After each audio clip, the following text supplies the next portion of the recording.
नमस्कार, बहुत स्वागत है आप सभी का इंडिया न्यूज के खास कार्यक्रम यूपी स्पेशल में। मैं हूं आपके साथ अपूर्वा। खबरों की शुरुआत करते हैं। एक तरफ पूरे देश में हनुमान जयंती को धूमधाम से मनाया गया। देश के कोने कोने में भक्तों ने पूजा अर्चना की, शोभा यात्राएं निकाली गई। हनुमान मंदिर पहुंचकर भजन कीर्तन का भी आयोजन भक्तों ने धूमधाम से किया। शहर शहर हनुमान जयंती का जश्न देखने को मिला। तो वहीं दूसरी तरफ भारत में सियासत की भी एंट्री हो गई है। जाति हो, क्षेत्र हो, परिवार हो या भाषा हो, हर जगह सियासत हो रही है। लेकिन अब सियासत का सबसे बड़ा अखाड़ा धर्म हो गया है। धर्म पर बयान आने लगे हैं और कई बार यहां पर ये चीजें भी बदतर होती हुई नजर आती हैं। आज पूरे देश में हनुमान जयंती धूमधाम से मनाई गई। देश के कोने कोने में भक्तों ने पूजा अर्चना की, शोभा यात्रा निकाली। हनुमान मंदिर पहुंचकर भजन कीर्तन का आयोजन से भक्तों में धूम मची रही। शहर शहर हनुमान जयंती का जश्न देखने को मिला। वहीं दूसरी तरफ भारत में सियासत की एंट्री हर जगह हो ही जाती है। जाति हो, क्षेत्र हो, परिवार हो, भाषा हो, इलाका हो, लेकिन अब सियासत का सबसे बड़ा अखाड़ा धर्म हो चला है। धर्म पर बयानवीरों का बयान आने लगे तो समझ जाइए कि कहीं न कहीं चुनाव होने वाले हैं। साल के अंत में गुजरात, हिमाचल प्रदेश समेत कई राज्यों में चुनाव होना है। इसलिए अब सियासी सुरमाओं की जबान धर्म पर तलवार की तरह चलने लगी है। फर्क बस इतना है कि कोई खुद को राम का, हनुमान का सबसे बड़ा भक्त बताता है तो कोई राम के अस्तित्व पर सवाल ही खड़ा कर देता है। साथ ही देश में वैमनस्य पैदा करने की भरपूर कोशिश की जाती है। यकीन नहीं हो तो राम मांझी को खुद ही सुनिए। हम राम को नहीं मानते। राम कोई भगवान नहीं थे। राम को तुलसीदास जी ने और वाल्मीकि जी ने अपनी बातों को कहने के लिए एक पात्र बनाया और वही पात्र के माध्यम से यथार्थ को उन्होंने निरूपित किया है। तो काव्य जो है, महाकाव्य है, उसमें बहुत सी अच्छी बातें हैं, उसको हम मानते हैं। हम तुलसीदास जी को मानते हैं, वाल्मीकि जी को मानते हैं, लेकिन राम को हम नहीं मानते। मांझी के बयान के बाद सियासत में बखेड़ा खड़ा होना लाजिमी था। हुआ भी ऐसा। बीजेपी के सभी नेताओं ने चारों तरफ से वार करना शुरू कर दिया। सर, बिहार के पूर्व मुख्यमंत्री हैं जीतन राम मांझी, उनका एक बयान आया विवादास्पद। उन्होंने सवाल खड़े किए। उनका कहना है कि भगवान राम, भगवान हनुमान ये सारे के सारे काल्पनिक पात्र हैं तुलसी और वाल्मीकि के ग्रंथों के। देखिए, चूंकि हिंदू धर्म अत्यंत सहिष्णु है और नास्तिकों को भी रावण के लिए भी जो है स्थान है, हिरण्यकश्यप के लिए भी स्थान है। ऐसे में कोई क्या कहता है ये उसका अपनी आस्था और श्रद्धा का विषय है। आप कल्पना कर लीजिए कि जीतन राम मांझी यही बात अल्लाह ताला के लिए कह दें, ईसाइयत के लिए कह दें, कल फतवा निकल जाएगा उनकी गर्दन उतारने का। तो ये हिंदू धर्म की सहिष्णुता का उनको जो है स्वीकार करना चाहिए। दरअसल बिहार के पूर्व मुख्यमंत्री जीतन राम मांझी अपने विवादित बयान के लिए जाने जाते हैं। ताजा बयान प्रभु श्री राम को लेकर है, जिसमें जीतन राम मांझी ने राम प्रभु को काल्पनिक बता दिया। मांझी के काल्पनिक वाले बयान पर कैबिनेट मंत्री संजय निषाद ने जोरदार प्रहार किया। कहा कि जीतन राम मांझी मानसिक रूप से बीमार हो गए हैं। मांझी को ऐसा काम नहीं करना चाहिए जिससे साख पर सवाल उठे। का क्या सोच है, क्या नहीं है, ये तो मानसिक दिवालियापन की बात है। एक तरीके से राम के बिना निषाद राज और निषाद राज के बिना राम अधूरे हैं। और वो मांझी हैं, कम से कम अपने पूर्वज, अपने वंशज निषाद राज के बारे में समझना चाहिए कि कभी भगवान राम ने निषाद राज को गले लगाया था तो धरती पर शांति आई थी। दुनिया में एक इतिहास बना था त्रेता में, और रावण राज खत्म हुआ था, राम राज पूरे दुनिया में आई थी। तो कम से कम बोलने से पहले कुछ सोचना चाहिए। और इसी की देन है जो आज सोच उनकी खराब है, इसीलिए कहाँ जा रहे हैं। समाज ऐसी शब्दों का लगाम लगना चाहिए। ऐसे लोगों के जो सोच है उनसे जनता दूरी इसीलिए बना रही है। मैं तो उम्मीद रखता हूं कि सद्बुद्धि थे और उस पर माफ़ी मांगे, अपनी बात को वापस करें। और राम एक ऐतिहासिक मर्यादा पुरुषोत्तम राम, जिनकी कैबिनेट में निषाद राज जब आए थे तब राम राज आया था। जिनके कैबिनेट में निषाद राज खुद आए हैं, पूरा वाल्मीकि रामायण हो, निषाद राज के किले की खुदाई हुआ है इलाहाबाद में, कभी उन्होंने, इसलिए वो उन्होंने बोला कि कभी वो किले पर नहीं आए होंगे। आज मेला लगाते हैं हम हर नवमी को। निषाद राज का जन्म 4 दिन पहले हुआ था, निषाद पंचमी को, चैत शुक्ल पंचमी को, और राम का जन्म नवमी को। तो ये श्रद्धा का विषय है और देश में इतिहास है, गौरवशाली इतिहास रहा है कि दुनिया के लोग आज अयोध्या में दर्शन करने आते हैं। दुनिया के लोग, पर्यटक स्थल घोषित है निषाद राज के किले को। आज के दिन वहाँ निषाद राज राम के गले लगे मूर्ति लग रही है 80 फुट की, जहाँ पूरी श्रद्धा, पूरे निषाद के साथ साथ और भी समुदाय के लोग वो स्वर्ग नगरी मानते हैं वहाँ कि निषाद राज के किले को। और राम और निषाद राज तो एक ही है ना। वहीं दूसरी तरफ देश के प्रधानमंत्री नरेंद्र मोदी ने 108 फीट हनुमान जी की प्रतिमा का अनावरण करके हनुमान जी के सबसे बड़े भक्त बताने की कोशिश की। साथ ही पीएम ने कहा कि हनुमान जी एक भारत श्रेष्ठ भारत के सूत्र हैं। जानकारी के मुताबिक परियोजना के तहत देश के चारों दिशाओं में भगवान हनुमान की 4 मूर्तियां स्थापित की जाएंगी। मोरबी में बनी भगवान हनुमान की प्रतिमा दूसरी है। बता दें कि हनुमान जी 4 धाम परियोजना की शुरुआत साल 2008 में हुई थी। हनुमान जी 4 धाम परियोजना की पहली मूर्ति 2010 में शिमला में बनाई गई थी। देश के दक्षिण में रामेश्वरम में हनुमान जी की तीसरी प्रतिमा पर काम शुरू हो गया है। मुझे बताया गया है कि हनुमान जी की इस तरह की 108 फीट ऊंची प्रतिमा देश के 4 अलग अलग कोने में स्थापित की जा रही है। शिमला में ऐसी ही एक भव्य प्रतिमा तो हम पिछले कई वर्षों से देख रहे हैं। आज यह दूसरी प्रतिमा मोरबी में स्थापित हुई है। 2 अन्य मूर्तियों को दक्षिण में रामेश्वरम और पश्चिम बंगाल में स्थापित करने का कार्य चल रहा है, ऐसे मुझे बताया गया। सियासतदानों के बयान अपनी जगह हैं, लेकिन आम जनता पर इन बयान वीरों का ज्यादा असर पड़ने वाला नहीं है, क्योंकि धर्म आस्था का विषय है।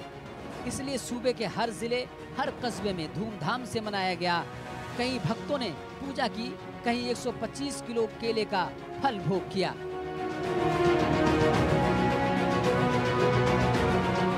बहरहाल भक्त अपनी जगह। इस वक्त सियासत करने के लिए सियासी पार्टियों के पास सबसे आसान और नरम चारा धार्मिक मुद्दा हो गया है।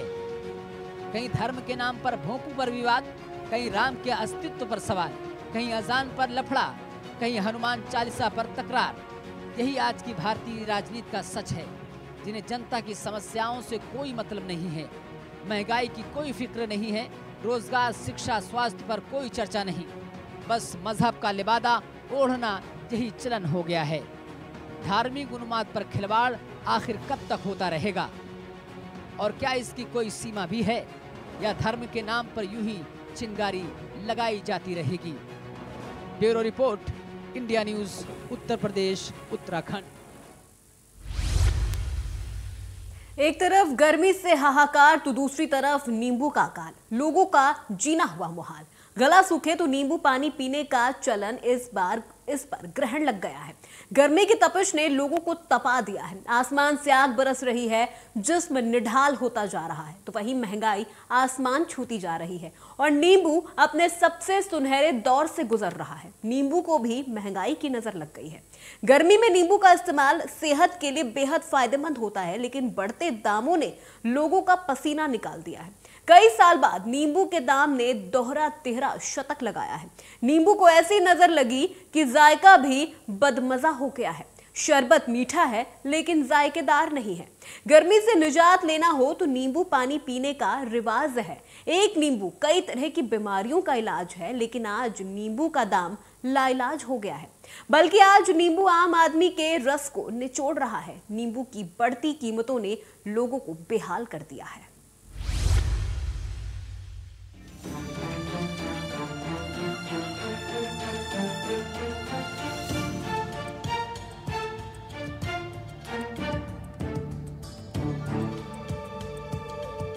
एक तरफ गर्मी से हाहाकार, दूसरी तरफ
हाल हो गया है। शनिवार की सुबह होती है और दुकान और जो कंपनियां हैं वो खुलती है, उसमें नींबू जो नज़र बट्टा होता है उसका बहुत महत्व माना जाता है। हम एक दुकान पर हूं, आप देख सकते हैं सामने नज़र बट्टा, यानी कहें तो अब जो नज़र बट्टू है उसको भी महंगाई की नज़र लग गई है। नींबू लगभग 300 रुपये है, वहीं अब जो नज़र बट्टू है उसकी भी कीमतों में काफ़ी इजाफा हुआ है। जो पहले 5 रुपये मिलता था अब कहीं ना कहीं इनकी कीमतें हैं वो 15 रुपये के आसपास पहुंच चुका है, यानी हर तरफ से महंगाई है वो देखी जा रही है। नींबू आजकल कीमत के मामले में बादशाह बना हुआ है। 1-2 रुपए का नींबू आज 15 से 20 रुपए पर पीस मिल रहा है। बाजार में 300 रुपए किलो से 400 रुपए किलो तक मिल रहा है। लगातार पेट्रोल और डीजल के बढ़ते दामों से बाजार में मानो आग लग गई है। हर चीज में महंगाई ने कई रिकॉर्ड तोड़ दिए हैं। बट्टू का जो महत्व है कि जैसे हम अपने जो दुकान पर इसको लगाते हैं कि दुकान पर किसी की नज़र न लगे और हमारा व्यापार अच्छा चले। पहले इसकी कीमत जो 8-10 रुपये की थी आज वो 20 रुपये की हो गई है। महंगाई बढ़ी है और नज़र बट्टू को हमने फिर भी लगाया है। हमने कहा है कि आप इसको लगाओ, महंगाई बाद में है, पहले हमारे दुकान का व्यापार है, अगर वो चलेगा तो सब कुछ ठीक रहेगा। ये हालत 1-2 शहरों की नहीं, कमोबेश पूरे देश की यही हालत है। बढ़ती गर्मी, नींबू के कम सप्लाई के कारण लगातार नींबू की कीमतों में इजाफा देखने को मिल रहा है। वहीं प्रयागराज में नींबू 10 से 15 रुपए पीस में अधिकतर मंडियों में बिक रहे हैं, तो वहीं कुछ छोटी साइज के नींबू 6 रुपए पीस मिल रहे हैं। पर ऐसा कहीं कहीं देखने को मिल रहा है। अधिकतर बाजारों में नींबू की कीमत 10 से 15 रुपए पर पीस बनी हुई है। दुकानदारों का कहना है कि महंगाई की वजह से इन्होंने 2-4 बार नहीं बांधा, तो हमने बोला इनसे, मैंने क्यों नहीं बांध रहे हो? ये बोले भैया पीछे से महंगा हो गया। मैंने कि आप बांधो, दुकान पर बंधना बहुत ज़रूरी है नज़र बट्टू, क्योंकि शनिवार को ये परंपरा रहती है। पहले नींबू मिर्च कितने का आता था, अब कितने का आ रहा है? पहले 500, 7, 8, 10 तक हो गया था जी, अब 20 रुपये का। 20 रुपये। ये भी बेचारे 2 रुपया अपनी मजदूरी के लिए करते हैं, इसमें मिर्च धागा होते हैं, इसलिए इनको भी मिलना चाहिए। वहीं दूसरी तरफ आम लोग इस महंगाई के प्रकोप से कैसे बचें, समझ से परे होता जा रहा है। नींबू ने पानी का स्वाद बिगाड़ा, साथ ही किचन का जायका भी तो कौड़ी का कर दिया है। इतना ज़्यादा महंगा है, कहीं 10 रुपए कहीं 15 रुपए। ये बताइए क्या है ये महंगाई इतनी ज़्यादा। गर्मी इतनी पड़ रही है, बहुत ज़्यादा गर्म है। नींबू बहुत सारा मिलता है। नींबू से तो बहुत सारा मिलता है भाई, लेकिन इतनी महंगी क्या करेंगे? क्या करे, चाहे जैसे महंगा रहे चाहे सस्ता रहे, लेना तो पड़ेगा ही। सकी सैया तो खूब ही कमात हैं, महंगाई डायन खाए जाते हैं। ये गाना एक फिल्म में भले ही मनोरंजन के लिए लिखा गया हो, लेकिन आज इस गाने की सभी लाइनें सटीक होती जा रही हैं, क्योंकि हकीकत में महंगाई लगातार बढ़ती जा रही है, जिससे आम इंसान की कमर टूटती जा रही है। नोएडा से राजकुमार, प्रयागराज से संदीप तिवारी, इंडिया न्यूज, उत्तर प्रदेश, उत्तराखंड।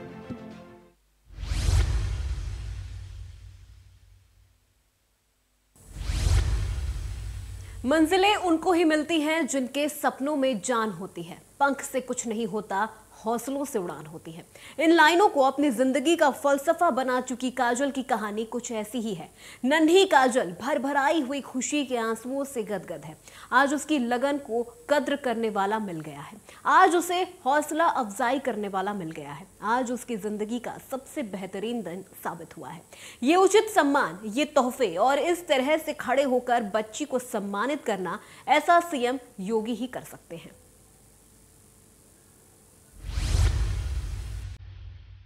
मंजिलें उनको ही मिलती हैं जिनके सपनों में जान होती है। पंख से कुछ नहीं होता, हौसलों से उड़ान होती है। इन लाइनों को अपनी जिंदगी का फलसफा बना चुकी काजल की कहानी कुछ ऐसी ही है। नन्ही काजल भरभराई हुई खुशी के आंसुओं से गदगद है। आज उसकी लगन को कद्र करने वाला मिला है। आज उसे हौसला अफजाई करने वाला मिला है। आज उसकी जिंदगी का सबसे बेहतरीन दिन साबित हुआ है। ये उचित सम्मान, ये तोहफे और इस तरह से खड़े होकर बच्ची को सम्मानित करना, ऐसा सीएम योगी ही कर सकते हैं। 200 किलोमीटर का सफर 5 दिनों में पूरा करने की जिद, सीएम से मिलने का जतन, जिंदगी में कुछ कर गुजरने की लगन और चाहत, ये उस नन्ही परी की कहानी है जिसकी उम्र महज 10 साल है। जिस उम्र में बच्चे खेलते हैं, उस उम्र में काजल ने इतिहास रचने का सपना सजोया है। नन्ही गुड़िया की कहानी को सुनकर आप भी वाह कहने में देर नहीं लगाएंगे। जिला प्रयागराज के मांडा थाना क्षेत्र के ललितपुर गांव की रहने वाली छोटी बच्ची से पहले खुद सुनिए। प्रयागराज से यहाँ लखनऊ सीमावास आए हैं योगी जी से मिलने के लिए। तो मुलाकात हुई उनसे? हाँ। तो कैसा लगा आपको? अच्छा लगा। तो कितने किलोमीटर दौड़ के आई हैं? 210। कितने दिन में यहाँ पहुँची? 5 दिन में। तो यहाँ इतनी देर से मिलने के लिए आई? हाँ। उम्मीद की मुलाकात हुई? हाँ। तो मिले, क्या कहा? कहा कि अभी चलो तुमको हॉस्टल में रहने के लिए करवाएंगे और हमको शूज और कपड़े भी दिए हैं। काजल की जिंदगी में एक मोड़ आया जब प्रयागराज में एक स्थानीय खेल स्पर्धा में हिस्सा लिया और दौड़ को पूरा करके इतिहास रच दिया। काजल अक्सर खेल स्पर्धाओं में हिस्सा लिया करती थी, लेकिन एक मलाल रहता था कि उसे उचित सम्मान नहीं मिल पा रहा था और शायद इस नायाब हीरे को तराशने वाला नहीं मिल पा रहा था। कभी हार न मानने वाली जिद्दी काजल ने अहद कर लिया कि सूबे के मुखिया से मिलने का।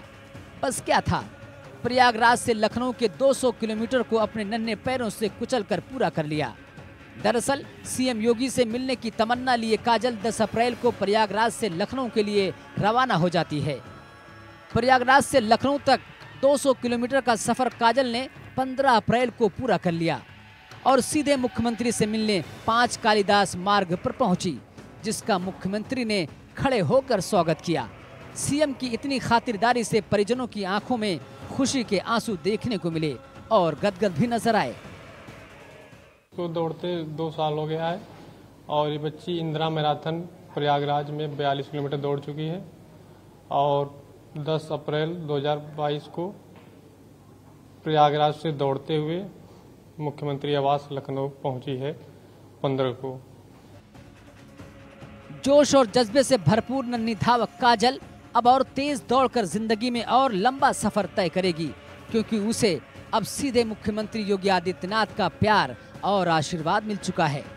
काजल के प्रयागराज से लखनऊ तक 200 किलोमीटर के सफर को मुख्यमंत्री ने सम्मानित करके और यादगार बना दिया। एथलीट बनने का सपना रखने वाली काजल को मुख्यमंत्री द्वारा दौड़ने के लिए जूते भी तोहफे में दिए गए।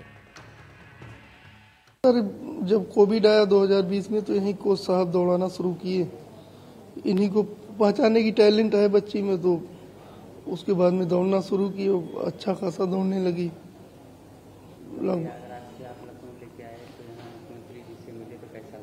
बहुत अच्छा लगा सर, सपना था बच्ची का मिलने का, कितना खुश है बता नहीं सकते, बहुत अच्छा लगा।